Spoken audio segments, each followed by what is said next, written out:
स्वश्चरित्रस्य प्रश्नस्य अनुष्टुप्छन्दः अघोर ऋषिः संकर्षणमूर्तिस्वरूपो योऽसावारित्यः परमपुरुषः स एष रुद्रो देवता।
पंचसायकं नमन्निलिम्बनायकं सुधामयूखलेखया विराजमानशेखरं महाकपालि सम्पदे शिरोजटालमस्तु।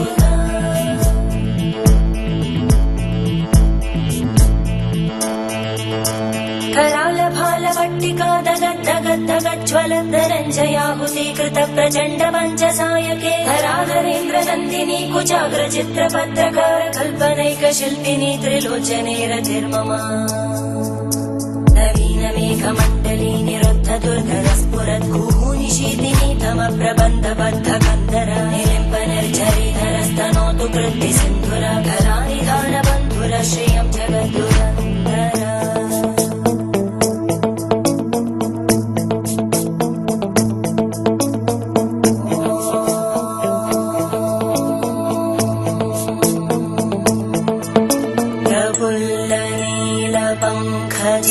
प्रपञ्चकारिमप्रभावलम्बिकण्टकन्दली रुचिप्रबद्धकन्दरं स्मरच्चिदं पुरच्चिदं भवच्चिदं मखच्चिदं गजच्चिदान्धकच्चिदं तमन्तकच्चिदं भजे।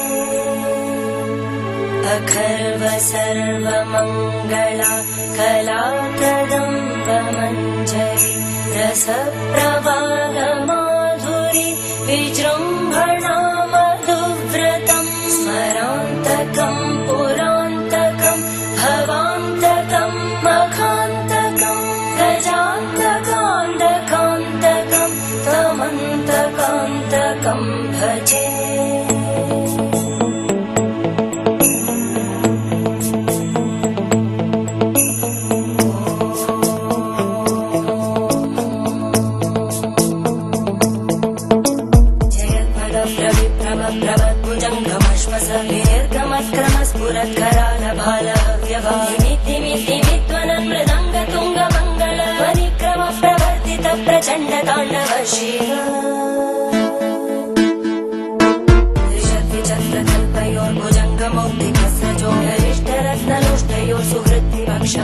धरारविन्दचक्षुषो प्रजामहि महेन्द्रयो समप्रवृत्तिः कदा सदा शिवं भजाम्यहम्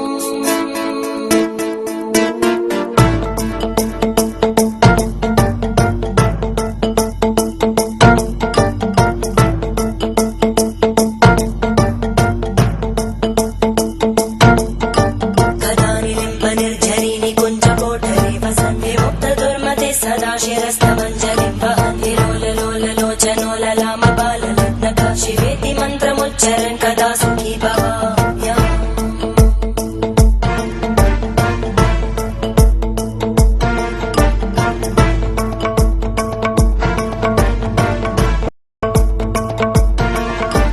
इमं हि नित्यमेव मुक्तमुत्तमोत्तमं स्तवं पठन् स्मरन् ब्रुवन् धरो विशुद्धिमेति सन्ततं हरे गुरौ सुभक्तिमाशु याति नान्यथा गतिं विमोहनं हि देहिनां सुशङ्करस्य विमोहनं हि देहिनां सुशङ्करस्य चिन्तनम्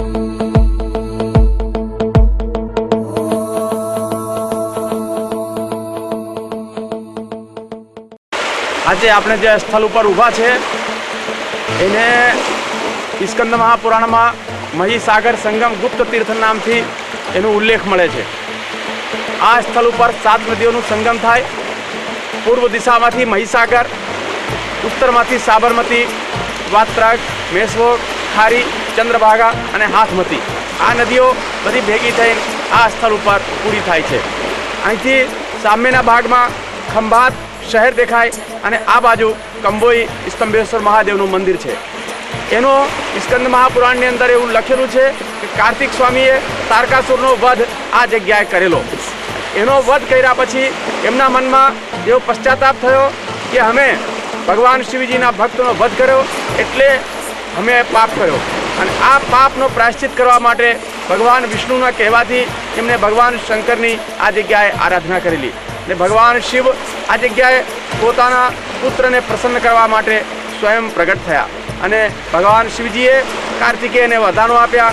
કોઈ પણ માણસ આ જગ્યાએ ભગવાન શિવજીના પૂજન કરશે તો એને પૃથ્વી પર જેટલા શિવલિંગો છે એ બધા શિવલિંગોનો જે ફળ હોય આ જગ્યાએ એને પ્રાપ્ત થશે.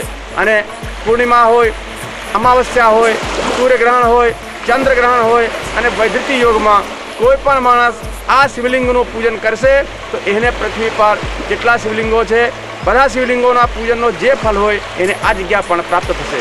એવો વરદાન ભગવાન શિવજીએ અહીં આપેલો.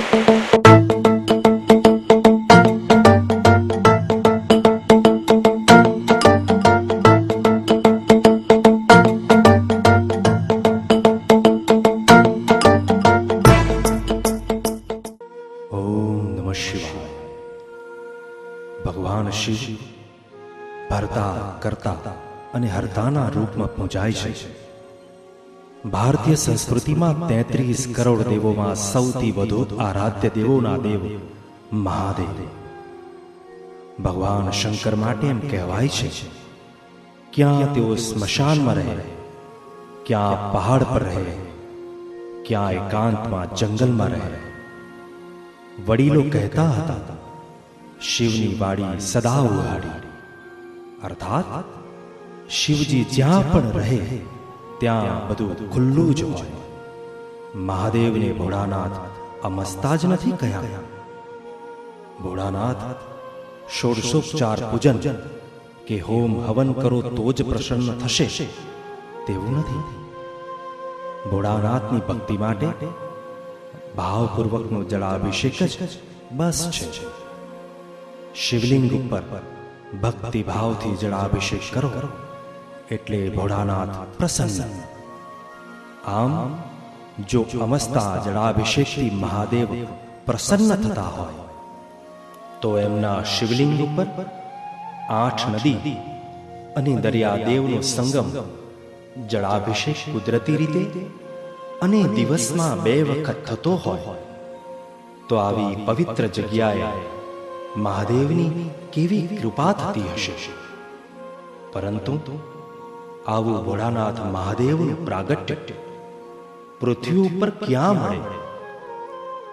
ભક્તો શંકર દાદાની આ કૃપા પામવી હોય તો આ સ્થળ મહીસાગર સંગમ સહિત 8 નદી, વાત્રક, શેઢી, મેશો, ખારી, ચંદ્રભાગા, સાબરમતી અને હાથમતી ના અરબી સમુદ્રના ખંભાતના અખાતના સંગમ સ્થળે ભરૂચ જિલ્લાના જંબુસર તાલુકાના કાવી કંબોઈના તટે પધારો, જ્યાં પૂર્વમાં તારાપુર ધુવારણ તથા ઉત્તરમાં ખંભાત દેખાય છે, તેવા કાવી કંબોઈના મહીસાગર તટે જાણે ભગવાન શિવ એકાંત સ્થળે કોઈ તપસ્યામાં લીન હોય એવી પ્રતીતિ થયા વિના રહે જ નહીં. દરિયા વચ્ચે દાદાની આ દર્શન લીલા કરાવનાર તીર્થનું નામ છે સ્તંભેશ્વર. કાવી કંબોઈના સ્તંભેશ્વર મહાદેવનું આ શિવલિંગ ગુપ્ત શિવલિંગ છે. આ તીર્થનો ઉલ્લેખ શ્રી મહાશિવ પુરાણમાં રુદ્ર સંહિતા ભાગ 2 અધ્યાય 1 અને પાના નંબર 358 ઉપર તથા 18 પુરાણોમાંના સૌથી મોટા સ્કંદ પુરાણમાં કુમારિકા ખંડમાં વિસ્તારથી વર્ણવેલ છે. તેમજ વિશ્વકર્મા પુરાણમાં પણ મહીસાગર સંગમ તીર્થનું મહાત્મ્ય દર્શાવેલ છે, જેનો મહિમા 25 પાનાઓમાં ઉલ્લેખિત થયો છે. સ્કંદ પુરાણ પ્રમાણે 5 ગુપ્ત શિવલિંગ છે, જેમાંનું એક સૌરાષ્ટ્રના દરિયાકાંઠે ભાવનગર પાસે, જે વર્ષમાં ફક્ત એકવાર દર્શન આપે છે.